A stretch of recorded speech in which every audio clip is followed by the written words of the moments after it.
voice rising with anger. "Did they have a jerk with extensive resources?" "It will be okay," I said, taking her hands in mine. But just saying those words made me realize how little I believed them. Stephen's arrest was a big enough problem, but what if there was more of this video? It seemed that the shroud of secrecy keeping us safe was about to be torn away. I walked into the police station in a three-piece suit, a monogrammed briefcase in my hand. I knew better than to think that cops were impressed by these things, but it didn't hurt to remind them that I was a successful lawyer, and even if most of that legal work was corporate rather than criminal, I could still put on a show. I walked up to the front desk, past the early morning drunks and the overnight arrests, and asked the cop on duty about Stephen. "You his lawyer?" the cop asked, his mustache twitching angrily at the very words.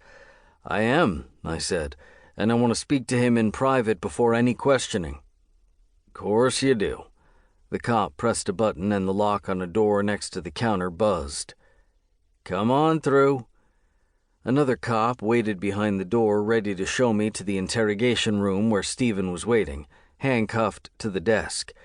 The room was bare, the walls lined with white painted insulation tiles, a few of them stained with what looked at first like coffee, but that on a deep breath I recognized as old blood.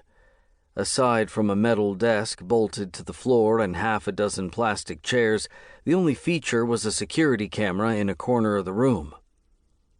"Don't say anything yet," I said as I walked in, closing the door firmly behind me. Stephen nodded and sat in solemn silence while I drew a cloth from my briefcase and covered the camera. The light underneath it said that it had been switched off, but you could never be too careful. I took a seat next to Stephen and leaned in close, speaking in a voice too quiet for human ears. "How are you doing?" "Same as last time," he whispered. "Short on sleep and the food's shit, but no one's tried to beat a confession out of me yet." "Have you said anything since they read you your rights?" "Only to ask for you." "Good." "They said there was a video?" His worried look exaggerated the youthfulness of his features, reminding me of how much younger Stephen was than the other ranking wares. He'd risen through the pack fast, supported and encouraged by Joan, but while he wasn't as young as he looked, he still didn't have the same experience as Gavin or Winter. He'd suffered some terrible losses, but not all mental scars helped toughen you up. "It's all over the internet," I said. "Thanks to local news, your picture's on the TV as well." "How do I look?" He gave a cocky smile. "Grainy? Guess I won't be using that one on my dating profile then." I laughed and shook my head, but then forced myself back to the serious tone of a lawyer and beta on the job. "This is serious, Stephen. You getting caught on camera puts us all at risk." "I'm sorry." He hung his head. "I didn't even know that someone else was there." "Not your fault." I patted him on the shoulder. "But now we've got to clear up this mess. I don't know how we'll do that yet, so that means say nothing now. Understand?" "Got it." "All you have to do is plead the fifth, then leave the rest to me. Don't let them provoke you, no matter what." He nodded. "Okay, then."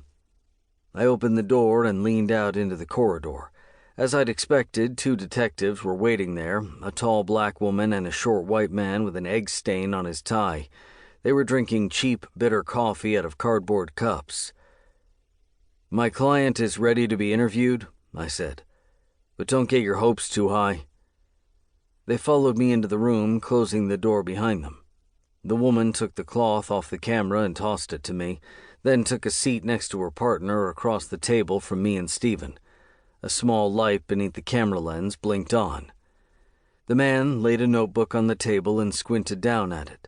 Stark white light shone off his bald spot as he read out the date and time, then the case number and its basic details. "Present are the accused," he gestured at Stephen, "his lawyer, Ethan Charleston, Detective Flynn," he pointed at himself, presumably for our benefit, "and Detective Rankin," the woman said. "Can you please confirm that you have been read and understand your rights?" "I have, and I do," Stephen said, his southern drawl more distinctive.